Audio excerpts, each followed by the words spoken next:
আচ্ছা, আপনি কি অনলাইন ফ্যান্টাসি অ্যাপ ইউজ করেন? আপনি বিপদে পড়ছেন না তো? চলুন এই অ্যাপ সম্পর্কে বিস্তারিত জানি। আপনি কতটা নিরাপদ। আজকে আমরা আলোচনা করব ড্রিম ইলেভেন সম্পর্কে। ড্রিম ইলেভেন কে বানিয়েছিল? কত সালে বানিয়েছিল? কোম্পানি কত টাকা ইনকাম করে? এটা কি স্ক্যাম? বড় বড় সেলিব্রিটিরা কেন প্রমোট করে? তাদের বিজনেস স্ট্র্যাটেজি কি? আপনার কি অ্যাপটি ব্যবহার করা উচিত? Dream Eleven fantasy sports company, যার ফাউন্ডার এবং কো ফাউন্ডার হর্ষ জৈন ভবিত সেট, যেটা তৈরি করেছিল 2008 সালে, যাদের হেডকোয়ার্টার মুম্বাই, মহারাষ্ট্রতে। এই অ্যাপ চলে সারা ভারত জুড়ে। কিন্তু আপনি কি জানেন এমনও অনেক রাজ্য আছে যেখানে এই অ্যাপ ব্যান রয়েছে? সেসব রাজ্যগুলি হলো উড়িষ্যা, অন্ধ্রপ্রদেশ, তেলেঙ্গানা, আসাম, সিকিম এবং নাগাল্যান্ড। পরবর্তী পয়েন্ট হচ্ছে কত টাকা ইনকাম করে।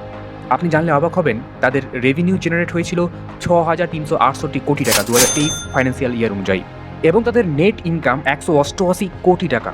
চলুন একটা বড় প্রশ্ন, এটা কি স্ক্যাম? চলুন একটা কথা বলি, তাতে আপনি নিজে বুঝতে পারবেন এটা স্ক্যাম নাকি স্ক্যাম নয়। একটু রিসার্চ করলে আপনি বুঝতে পারবেন এরকম ফ্যান্টাসি অ্যাপে প্রচুর মানুষ আসক্ত হয়ে গেছে। হ্যাঁ, অ্যাডিক্টেড হয়ে গেছে। অনেক মানুষ প্রচুর পরিমাণে লোন নিচ্ছে, এবং এত পরিমাণে লোন নিচ্ছে যেটা সম্পূর্ণভাবে পরিশোধ করতে না পারায় তারা ডিপ্রেশনে ভুগছে। এমনকি অনেকে ডাক্তারের পরামর্শ নিচ্ছে। এরকম একটা দুটো কেস নেই, এরকম হাজারো কেস আছে। আমি কটা উদাহরণ দিব বলুন। এবার আপনি নিজে বিচার করুন আপনার এই অ্যাপ ইউজ করা কতটা সুইটেবল।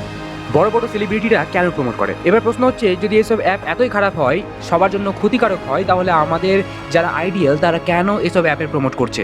এমনকি আমরা দেখতে পাই MS ধোনি, বিরাট কোহলি, শুভমান গিল, সৌরভ গাঙ্গুলি, তাছাড়াও আরও অনেক আইডিয়ালদের এইসব অ্যাপ প্রমোট করতে দেখতে পাওয়া যায়। আচ্ছা, আপনি কি জানেন তারা এই প্রমোশনের জন্য লক্ষ লক্ষ কোটি কোটি টাকা চার্জ করে? তাদেরকে কোটি কোটি টাকা দেওয়া হয়, এবং সেই টাকায় তারা অন্ধ হয়ে যায় এবং এইসব ফ্যান্টাসি অ্যাপে প্রমোশন করে না কিছু ভেবেই। সাধারণ মানুষ ভাবে আমাদের আইডিয়া যদি এসব খেলতে বলে, আমাদের আইডিয়া যদি টিম তৈরি করতে বলে, তাহলে আমরা কেন করব না? যখনই আপনি এই অন্ধের মতো কাজগুলো করবেন, তখনই আপনি বিপদে পড়ে যাবেন। আপনি কত টাকা জিতছেন বা কত টাকা জিতবেন সেটা তাদের কোনো যায় আসে না। তারা অ্যাপে প্রমোশন করে একটা মোটা অঙ্কের টাকা বাড়ি নিয়ে চলে যাবে। মাথায় রাখবেন, তারা এইসব অ্যাপ প্রমোশন করে বলে তারা কিন্তু এইসব অ্যাপ তারা ইউজ করে না। তারা এই অ্যাপে টিম বানায় না। ভুলেও এরকম ভাবনা মাথায় নেবেন না। তারা পাহাড় সমতুল্য টাকা পায়, বিনিময়ে এইসব অ্যাপের প্রমোশন করে। আপনি কি ভাবতে পারছেন এইসব অ্যাপের ইনকাম কতটা হতে পারে, যে কিনা সাধারণ একটা অ্যাডভার্টাইজমেন্টে কোটি কোটি টাকা ব্যয় করে? 2023-এর রিপোর্ট অনুযায়ী 2,984 কোটি টাকা অ্যাডভার্টাইজমেন্টে ইনভেস্ট করেছিল। তাহলে আপনি ভাবতে পারছেন তাদের রেভিনিউয়ের পরিমাণ কতটা? যদিও তাদের রেভিনিউ আমি কিছুক্ষণ আগে আলোচনা করলাম। চলুন এবার আমরা আলোচনা করব তারা কিভাবে কাজ করে, তারা কিভাবে মানুষকে লুটে। তাদের কিন্তু অনেকগুলো কন্টেস্ট থাকে। ধরুন বলা হলো 500 টাকার অ্যামাউন্টের একটা কন্টেস্ট জিতবেন, 5 জন মিলে 100 টাকা করে লাগালেন। এবার সরকারি একটা নিয়ম আছে, উইনিং প্রাইজের মধ্যে থেকে 28% অর্থাৎ 28% জিএসটি দিতে হয়। তাহলে যদি কেউ 500 টাকা জিতে, তাহলে তার মধ্যে থেকে 28% চলে যায় সরকারের কাছে, তার মধ্যে থাকে 360 টাকা। এবার ফ্যান্টাসি অ্যাপের যে ওনার থাকে সে নিয়ে নেয় 20%, তাহলে পড়ে থাকে 288 টাকা।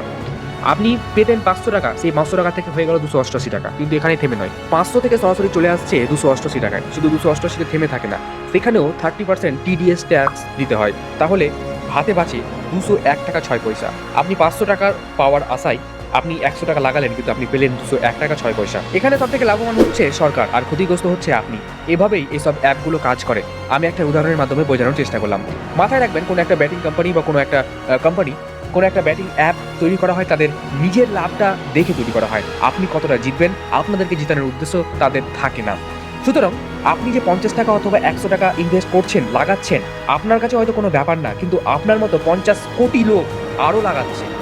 আপনি মাল্টিপ্লাই করে বুঝতে পারবেন একটা মূল অংশ কতটা বেরিয়ে আসছে। চেষ্টা করলাম ড্রিম ইলেভেনের ডার্ক সাইডগুলো তুলে ধরার, আসল রহস্যগুলো তুলে ধরার। ভিডিওটি কেমন লাগলো অবশ্যই আপনি কমেন্ট করে জানাবেন। দেখা হচ্ছে পরের কোনো ভিডিওতে নতুন কিছুর সাথে। ভালো থাকবেন, সুস্থ থাকবেন, সতর্ক থাকবেন। Thank you so much for watching this video.